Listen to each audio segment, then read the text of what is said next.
Welcome to Minding My Business. I have venture capitalist Mike Alves and fund manager with us today of the Vita Vision Fund. The Vita Vision Fund is one of the leading investors in OpenAI, SpaceX, xAI, and I know there's a few other ones, right, Mike? Yes. We have invested in Figure AI, Polymarkets. We're currently looking at Light Matter, also SpaceX and xAI. Yeah, fascinating. Can you tell me, how do you just decide that you're going to become a fund manager?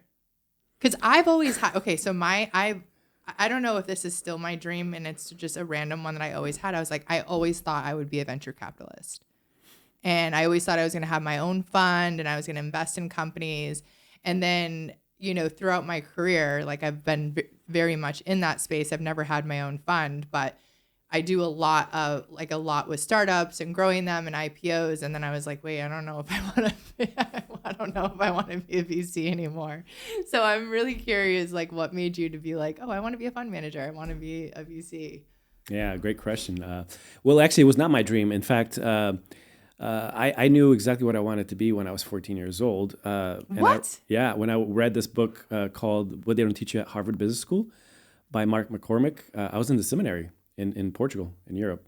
What? That's crazy at 14 years old. How'd you even find that book? It just clicked for some reason. But who gave it to you, or how did you pick ordered it up? Back then, there was no internet. So I ordered it via mail, those catalogs that you get in the mail. I was in the seminary. And in fact, I essentially was asked to leave because of that, because I wanted to study economics and business, but I was not allowed to, because obviously in the seminary, you're supposed to become a priest, essentially. Oh, and theology and religious studies. And so... Wait, is your family very religious, very Catholic, okay, very Catholic. And so I left at the end of the year. I asked for the opportunity to do both, do the curriculum for priesthood, essentially, religious studies, philosophy, theology, and all that. And in addition, do business and economics. But they said, no, you have to choose one. So I decided to leave at the end of the year. But yeah, that was the beginning of this journey. I knew exactly what I wanted to. And this is why I actually came back to the U.S., because I was born here. Long story, but I was born here, but moved to Portugal when I was still little, came back for college. And then as soon as I graduated, a week later, I was working at Morgan Stanley. So I knew exactly what I wanted to do. Wow. But to your question, VC was not part of that equation. However, I've been dealing in the private markets for quite a while, since I was essentially in the wealth management business. But when I started my firm, I had availability as an independent and as a fiduciary. We have the ability to invest in alternative investments that are outside of the wirehouse realm, essentially. So you're not strict on proprietary funds, and so I could invest in the cap table. So our first investment, of course, this is outside the fund, by the way. So as a wealth management firm, to our clients, we would refer them to other fund managers. Our first investment was SpaceX, and then we also invested in other companies like OpenAI and Anduril, again outside the fund. But then because we started doing so much business in the venture capital world, and mainly in AI. Some of those fund managers and our clients started urging us to actually start our own fund. Like, why don't you start your own fund? You're doing so much business. You're good at it. You're doing well. And so I spoke with my business coach, and last year he pushed me to actually do this. We started the fund essentially 4 months ago, our first fund. And those are the companies that I told you that we invested in. As a fund, we invested in Figure AI, xAI, Polymarket, Light Matter, and xAI. I mean, it's insane that these are your first investments. That doesn't usually happen. The first investments are usually companies that, not everyone has heard of, or you've been convinced as an individual that this company has legs. It's not usually a company that is literally going to impact humanity that everybody in the world already knows about. So that's incredible that your fund so early on is having access to these companies. And that's really impressive. Talk about being in alignment. Was there anything in the book that you read back when you were 14 years old, which is crazy because when I was 14 years old, I mean, I was in group homes. I was in so much trouble. I was in group homes. I didn't know that. Wow. I spent a majority of my adolescence in like juvenile detention type centers. And then, I was a teen mom. Okay. And I dropped out of high school but I went on to become like the finance stuff with finances are always like life changing when you can tap into them early, because when I was 19, I took my Series 7 and I passed it. And at the time, you might know, I don't know if it still is, but at the time it was the third hardest exam in the United States. Mm-hmm. And that gave me so much confidence. I'm still living off the confidence because I was like, I remember going in and taking the test with like other people that were in this like group that I had gotten hired with. And one of them went to Harvard. I think the other one went to like Brown or something like that, but they both failed. And I passed. So I, for the first time in my life, felt like I could do anything because I could never pass tests in school. I always failed my classes.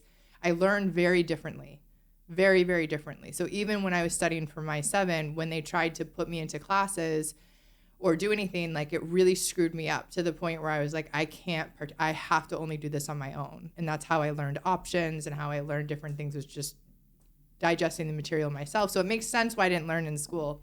Anyways, I digress. But my point is like, it is incredible, like when you tap into something like that so young. And at 19, I felt I was young and I had 2 kids already. And it was like, it's all of a sudden your life changes. And I feel like I hear you talking about this book and it's like your whole life changed because of this book. Yeah. It's amazing you say that because to me, it's so natural. Like, for example, when I get the question, well, how do you get access to these companies? And to me, it's just, I don't know any other way. I mean, because I guess because our first investment was in SpaceX, and we have these awesome, amazing relationships in the industry where we co-invest and co-GP these investments, that it's a no-brainer. I mean, our investment thesis is AI robotics, mm-hmm. and space exploration too, but mainly AI and robotics. And our focus is really on disruptive technologies, right? That's it. I mean, to me, it's a no-brainer in these companies then we invest in. So, for example, when asked the question, well, did you know about SpaceX and xAI merger? Why do you have both of those in your fund? Well, I don't know. They're great companies. I invested because they're great companies. It just so happened they merged. To me, it's a no-brainer. We're investing in the top companies that I don't know why, maybe call it whatever you want to call it, but I just see the vision. And that's why I guess we call it the Vision Fund. Vita Vision Fund, because it's the vision of the future, the next generation of how this can change and improve humanity, essentially. Companies like these disrupting companies like SpaceX and xAI and Anduril and Figure AI, they're all at the forefront. All of them are doing things that no one else can, and their competitors are trying to catch up. So, I mean, yeah, to your point, back then, this little seed, I guess, of this book that I read really drove me, and everything has been, and made my, I guess, life easier or my path easier because I don't think about anything else. That's it. Finances, essentially wealth management, wealth creation. And then the company that we created, obviously, that I started during COVID, Vita Private Wealth, which is multi-generational wealth. I mean, it's all about next generation and legacy. So the private equity markets and the Vita Vision Fund is just similar in a way because we are investing in technologies that are going to help the next generations, not just ours and currently, but next generations as well. How do you help break that down for people who might be feeling like a big topic is OpenAI is not profitable? So why would you invest in it? Well, that's a good point. Which startup company do you know is profitable? Literally. No, I know. But when I hear people talking about it, I'm like, yeah, duh. Do you see what's happening? I cringe when I hear, xAI and why Elon Musk did this. It's a loser. xAI is losing $1 billion every month. Well, but they don't realize the difference between SpaceX, which is 24 years old, right? They started in 2002, versus xAI, which started 2-3 years ago. There's a huge difference. I mean, SpaceX was not profitable and had very little, if any, revenue when they started 2 years, 3 years into it. And they failed. 3 of their rockets failed after launch. It wasn't until the 4th one that was successful. And then after that, it's been gravy. But, at the beginning, it takes time. You have to invest. So all these companies, not just xAI, but all these companies, OpenAI and Anthropic, all of them, you have to invest huge amounts of money at the beginning. I mean, even in our business, you just don't start profitable. No. Even revenue. I mean, anyone who's starting a company, it takes time. And so you first have to invest capital. If it was easy, everybody would do it. So this is why it's difficult to be an entrepreneur. As you know, you started your business, you had nothing. You probably have to borrow money from your family or the bank or whoever is willing to actually lend you the money, or investors, if possible. In this case, it's investors. And then they bet on you, of course, hoping that you will turn a profit eventually. That's the whole point of investing. So what they're creating, in my opinion, is something that is really good for the future, and we invest in them. I don't really care if they're not profitable. As long as they're generating revenue, they have proven themselves. Normally, we don't invest in companies that are less than $1 billion valuation. Again, if we can see something, a vision for the future, or if they have a track record that can shows that they will, or most likelihood will become very successful.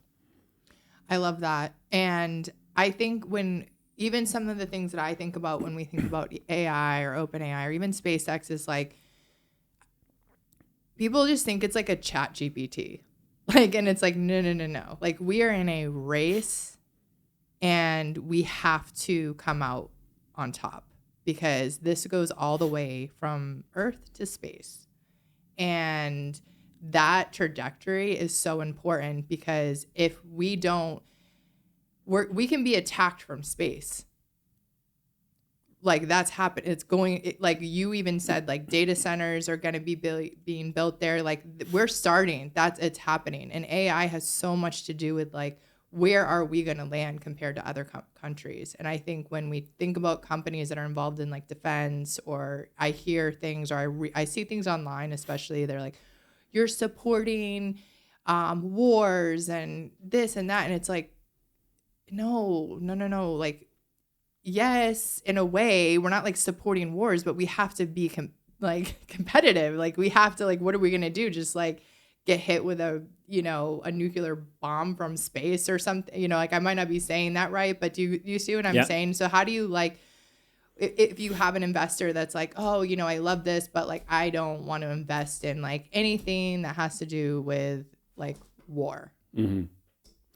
Yeah, we get that a lot. Companies like SpaceX, I don't want to invest in companies that are, so focused on, living on Mars and rockets for what? Like, they don't see a purpose with that.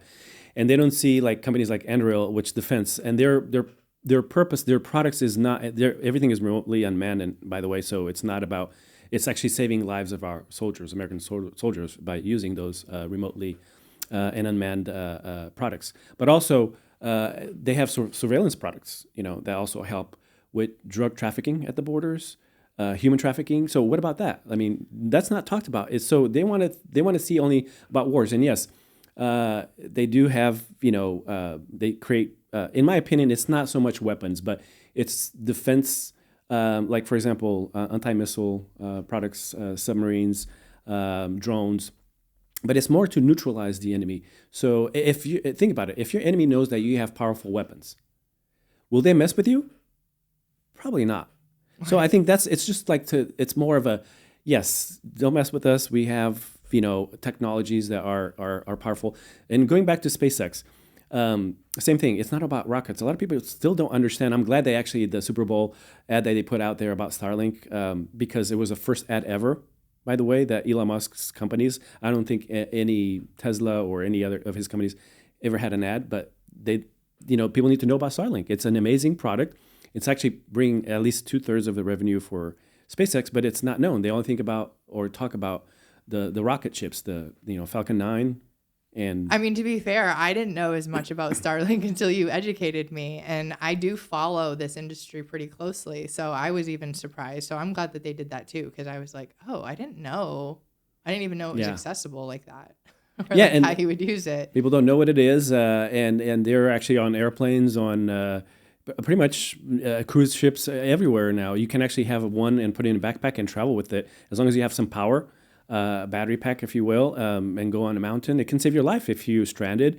If you're in the middle of, like I was in Bolivia and salt flats and no internet access, I mean, those things are very helpful. But I like to mention this because I went to Galapagos a couple of years ago, the islands in Ecuador, and I noticed a lot of Starlinks. Pretty much every building had every hotel, every restaurant had a Starlink. And I asked, hey, what do you guys think about Starlink? And they said it changed their lives, essentially their economy. Really? Because when you don't have internet access, imagine you're living on an island, remote island. You're trying to book reservations, change or just access in general, advertise. This gives you access essentially to reliable, fast internet service versus other providers that are not as good because they're not obviously direct to satellite. And so there's issues with that. Remote rural areas, they don't have access. This is going to increase the commerce, the business. It could create economies in places like Africa where, tourism, Right. but e-commerce, for example, it just opens up opportunities, in my opinion, to humanity, essentially. And more in the rural areas, yes. But I have one, and I live in LA, and I have it just in case if we have a hurricane too. It's good to have something that is permanent and it's reliable. And you probably heard that. And our internet sucks here a lot of times. Yeah. I'm like, how are we living in LA and I'm still having internet issues and I pay for the best package I possibly can. Yeah, exactly. And it's not always fast or it's volatile where some days it's better than others. Yeah. And so with Starlink, essentially, all the time it's on. And again, you can take it with you. If you have the mini Starlink, you can put it in your backpack. So then you have the larger ones, the dishes we can put on your roof, on your home. But yeah, I think that's a great product that they are making, and most people don't know about it. And similar to other companies like Anduril that they don't advertise as much, and people just need to know it instead of having an educated idea of what they do actually before they say, oh, defense company or war company. No, it's not exactly that. No, I like that a lot because that is, whenever I hear that, I'm like, oh, just look into what the whole picture is. Yeah. What is your favorite AI tool? You're going to say Grok, aren't you? Yeah, Grok is one of them. Yes, for sure. I mean, I like ChatGPT as well, more for the business side. Claude for research. Gemini is really good too, especially if you use Chrome. I think it's easier to use too. But yeah, Grok, I think it's really cool that you have it in your car and you can just talk to it like a person, like an assistant. You can make restaurant reservations. Yeah, you were telling me that. That's really cool. Yeah.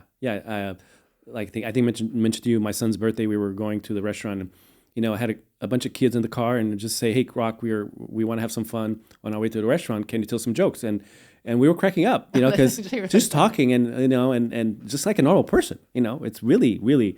I mean, and even a year or two ago, this did not exist. It's amazing, phenomenal for me to be with all this technology, and it's just getting better and better and better. Like, I don't know if you know, Tesla obviously is a public company, but the FSD, full self-driving. I mean, I drove here, essentially, I was driven. My car is like a robot. I just punch in the address, and I don't touch the wheels, I don't touch the pedals. It just takes me. Your Tesla does that? And it parks for me as well. All right. I'm ready to get rid of my Range Rover, honestly. And a lot of people don't know about this, right? It's just amazing. Again, lack of advertising. But I think eventually people will realize what's out there and they'll start using it. Just like the iPhone. I was skeptical initially because I love my Nokia flip phone. Stop, not the Nokia. So first time I heard someone talk about it, I was like, why would I pay $600 for that thing when I have a free phone from, at the time, Singular? Is it T9 that you used to do the texting is flashing? Yes. Tiny little keyboard, right? And the BlackBerry as well, Oh yeah. And that was all replaced by You know iPhone. what I used to love is Nextel. I also had a Nextel. It was yeah. And before that was a Palm Pilot, I had one of those too. And the pagers. Yeah, I really get persuaded by trending things. I'm like, yeah, sign me up. I remember even getting iPhones for my kids, which is Ridiculous. Again, teen mom. Yeah. I would definitely be different now. You have 2 boys, right? Yes, and a girl. You have a daughter too? Yeah, she's turning 4 this weekend. Yeah. Oh, okay. I feel like I met your sons. Did you bring them to one of the coach dinners? Yes, I did. Okay. Yeah. Okay. I do remember them. They were, I don't know if they were at the dinner. Oh, yes. Maybe they were at the dinner. Yes. Because I did bring them with me. Yeah. One time. Yeah. Yeah, they were really polite. I liked them. I was like, okay, you guys are a little vibe. Mm-hmm. They were helping me fix the TV. I'm like, turn the sound on. I'm like, oh, I feel so technologically illiterate. How old are they? 15, 12, and 4, or Okay. soon to be 4. How do you balance parenting with what you're, I mean, this is a big initiative that you have with this fund. It's like more than entrepreneurship. That's a good question. My friends, those close to me, know that I'm a very proud father and I love my kids. So of course, as being divorced, I have help from their moms, but I feel like they support me. You know, it's funny because my oldest just wrote me a really nice card for my birthday, and he mentioned how he appreciates me, and of course he says all the nice things. You're the best dad in the world, and all. Yeah, but that's really nice. Yeah, and my friend actually, I showed it because came over to the house and was telling me, yeah, this is really nice note. Most kids don't do that, but he's very mature. But also, I think it's really heartfelt. Like he sees that I am busy, I'm trying to do my best, but at the same time, always make time. Like he called me yesterday to pick him up from tennis at 7:30 p.m. I mean, and it doesn't matter if I'm on a call. He's my son, so I'm going to do whatever I need to. But I also have help. I mean, I do have, staff that can help with that as well. But I'm trying to not miss any of the activities, and I try to do my best unless it's something that really. But again, they understand, but they appreciate that despite the fact that I'm busy, I always make time for them, and they're always my priority. I'm so glad to hear that, because one of the pieces of advice I always give parents is that, looking back, because my kids are 25 and 27, so I do a lot of reflecting, and then my oldest daughter is now expecting. So Congrats, yeah, thank grandmother. you. Very exciting. Nice. I'm like, this is my time to shine, you guys. You have no idea. Yes, you're gonna be such a cool. Yeah, I already know what to do. Like, I'm just like, this is my like do over. But I always used to say to myself, when I get done this, when I get here, then I'll have time to spend with them. Then I'll do this. When. And now that's like a key trigger word that I keep for myself, that if I catch myself saying when, I pause. Like if you're like, oh, when I'm done this, when I do this, because it's like an indicator that you're compromising time that you will never get back. And when I reflect on like everything that I put into the business that I was helping to build then, I didn't really walk away with anything.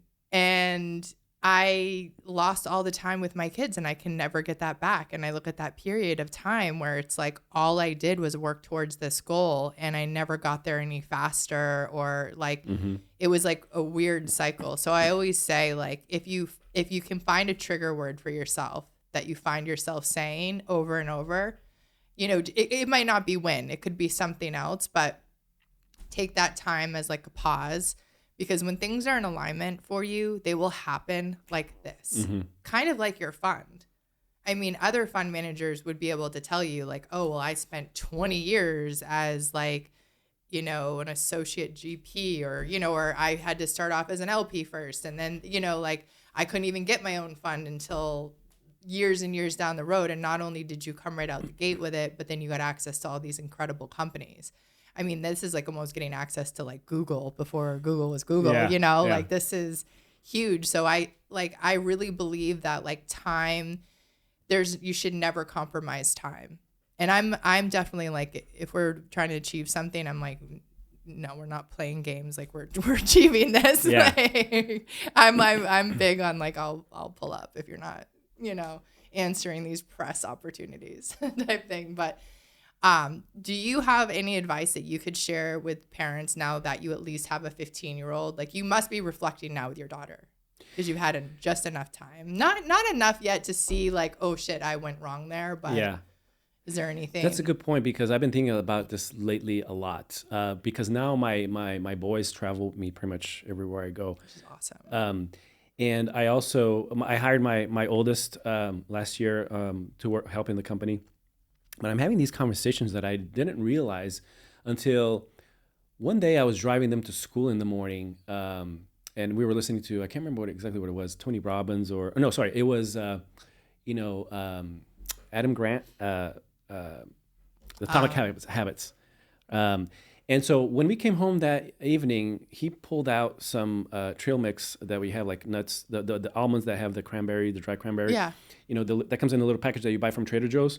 and some protein bars, and you put them on the table. I was like, why are you doing this? Oh, because I heard this morning on the book that you're listening to, you're supposed to create your environment to make it easy so you avoid, junk food and bad foods. And so I'm like, and I realized that they are listening. You don't think they are? Like they are listening to all your conversations, like when I'm having business meetings. And so he recently got so interested in stocks, and so he's asking me questions. And now apparently there's a contest at his high school about who can create the most net worth in this fictitious but in one real-time app or game about creating net worth. And we were talking about stock options, contracts, crypto, and what stocks, public stocks to invest in. So I realize now that I should have involved them long time ago, even though you think that they're not mature enough or maybe they're not ready, but they'll at least listen and they'll stay there like a seed. And eventually they'll come back and they'll say, yes, I remember you did this, I remember you did that, or I heard you say this, or I heard you say that, or you did this. And so I'm realizing, what I would tell parents to answer your question is involve them early on. Don't think that they're not, they will learn the sooner the better. Yes. Opening a bank account when they were 9 years old. And make them work. Yes. Make them work and teach them about core values. We have this in the wealth management side of our business. We have a next-gen financial education program. It's age-based, 5 age brackets, about 40 lessons essentially that we teach our super wealthy clients' families on. It goes from the value of money, chores, to opening your first bank account, to what is FICO score, what is a mortgage, how to open or start your business, invest in real estate, crypto, private equity, hedge funds, everything essentially. But again, age-based. But I'm teaching other kids. I should have done it earlier with my kids, even though we started a few years ago. So my oldest, I think, was 10 at the time. Why not start at 5? And this is why our program now starts at 5, because you start with little things, just core values. What is money to you? What does it mean? Not so much about materialistic and what you can buy. Right. It's really as a tool, money as a tool, essentially. And what it can do can create freedom for you, essentially. And you can use it to help other people, okay? I really love that. And I hope that more, because I see so many of the kids today, especially entering the workforce. I'm just like, oh God. Like they're struggling with mental health. They can't handle anything. It's just like, and I have empathy for them too, because it's like their parents are so involved that I'm just like, why are we making a joint decision with your parents when you're in your 20s at your employer? And the hands are just so in it. And I think there's so many parents of I don't know how old you are, but of my generation and the surrounding ages that I feel like we felt like we had to struggle. And then so we're now way overcompensating. And I think you're right. And we feel like the kids need to struggle as well. And in a way, I don't know if it's calling struggle, but I do feel like if we give them the tools and help them make the choices, not force them to make certain choices, or you have to go to college, or what I teach my kids, look, I'll support you, whatever you want to do. If you want to go to college, I'll be there. If you don't want to call, but what I tell them is that you do have to create value. You do have to add something to society. If you don't, people will not pay you for it, right? So becoming an employee to me is not a good thing. Now looking back I wish I would have started my business earlier. I don't know if I was ready, but I wish I became an entrepreneur earlier in my life, because I see now the power of becoming an entrepreneur, of creating things, of not having someone tell you exactly what to do and how to treat your clients and how to treat your customers. You do what you feel is best, okay? And you create value. As long as you create value, people will pay you for that. If you're doing something that other people will pay you, whether it's a product or a service. Right. Like in your case, right? You also have a service that you provide. So if people value that, they will pay. Yep. There's no question about it. So this is why I'm telling kids, school nowadays, unfortunately, I feel like the curriculum is so focused on, math and English and philosophy and all these sciences and arts, and it's things that they will probably not use maybe. And now with AI, even worse. Yeah. So what's the point? And then you just don't know how to navigate. And then if you're someone who doesn't learn well in school, like I was, it's like none of that stuff even helped me anyway, because I couldn't even learn it. So it didn't matter. We are in the coaching, right? Business coaching. Which entrepreneur, if you ask around the room what they value from their education in college or what made them successful, it's normally not their education, right? Maybe you learn discipline, but it's not what you study or the knowledge that you gain in college that helped you, your business, in my opinion. No. My coach helped a lot more my business than anything that I learned in school. And I have a master's degree too. So I feel like it helped maybe give me some knowledge or maybe made me think differently, but not really. It was not what drove my business. It's not what made me start my companies. It's not. So that's why I'm not a big fan of education as I used to anymore. I'm not saying it's not needed. You can always gain knowledge somehow, and by also practicing and life experience like we did, making mistakes as well. Yeah, and figuring it out. I think being forced to figure out your situation and not always getting bailed out or things. Like I remember early on when I was trying to start my business after my divorce and I had lost everything. I lost my house, I lost my businesses, I had to file bankruptcy. It was like horrible. I ended up in like some bum like apartment that was like in this drug infested area. It was horrible. Like I couldn't even believe that I lived there. And when I was trying to start my business, a new business, because I didn't know what else I was going to do. Because after my bankruptcy, like nobody wanted to take my license either. Because you have to like, right. I don't know if that's you changed. You have to report it. Yeah, and they're like broker dealers are like, yeah, kick rocks. Yeah. Which was fine because I was also like not interested in going back in that lane. But I remember just doing whatever I had to just figure it out, whether it was learning something or doing whatever it would take. And at one point, like I needed more money to like put to my business, and I was painting the inside of houses for like $12 an hour. Wow. Like that, I feel like that wasn't even, I don't know exactly what year that was, but I want to say it was like 2014. And it was not that long ago. But I didn't care because I was just like, I'm going to do whatever it takes. Surviving. Yeah. And like that, but that, it also was like kind of like a boot camp because now it's like there's nothing that I can't figure out. There's no hurdle. And now, like that $12 an hour turned into, millions. Like there, like that's how, like those small things. But if somebody just kind of kept bailing me out or whatever, I wouldn't have had to like create that grit. That is what created where I am today, which is like, I'm so happy with my life. I have a successful business. I get to work with my daughters, like so cool, So I think like, I always tell parents too, like make them just figure it out. Yeah. Like make them suffer a little bit, like let them figure it out, let them fall. Like you're there. You're not going to like let them crash and die, but like let them fall a little bit and it's okay. They have to learn because as the saying goes, you don't forget what people say, but how they make you feel. Mm-hmm. Essentially, you have to feel that emotion of when you lose something or something goes wrong and you feel like that pain so that you don't do it again, I feel, because if you never experience pain, if you never fail, and so many examples like Elon Musk, people talk about successes and, but what about the failures that he had, with SpaceX and Tesla, almost filing for bankruptcy in 2008. Do you talk about that? No, you only talk about the billions that he has now, but what about putting all the money he had and almost losing it all? People don't talk about those things, but like same thing with the kids. We need to teach them grit. Essentially, go for it. And yes, I'll support you, but you can't handouts because then you're enabling them in a way where they will never learn how to survive, which is what happened to you and me. Is that essentially? I didn't think about it like that, but I really like that too. I'm always big on, I know I'm like, we like we're going from fund manager to like parenting, but I just think like it's so important if you get a chance to talk to a parent at any stage is like ask them like what they've learned, what they would do different so that hopefully like they can incorporate that with their kids. I mean, so to your point, why are we doing this? The VC, the PR, why do we do what we do? Essentially is to provide a better future for the next generation, essentially. So I think it is related in a way because we're not just doing it for ourselves, in my opinion. So I want to do it for the kids, but also as a legacy for humanity, essentially, like focusing on what we believe is going to be best for humanity. Yes. We have to look at what's going on in the world. Like we can no longer ignore this. Yeah. Like, we can no longer just be like, oh, okay, this is happening. Like, no. Yeah. No, we can't. Not anymore. Like we really have to work on improving humanity.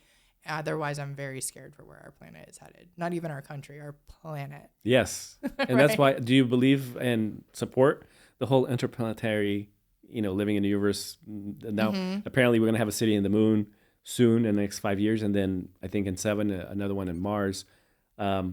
It makes sense because if something happens to planet Earth, right? And the whole climate change and what if a meteor hits Earth, which is possible and has happened, what happens to humanity? Right. Our race.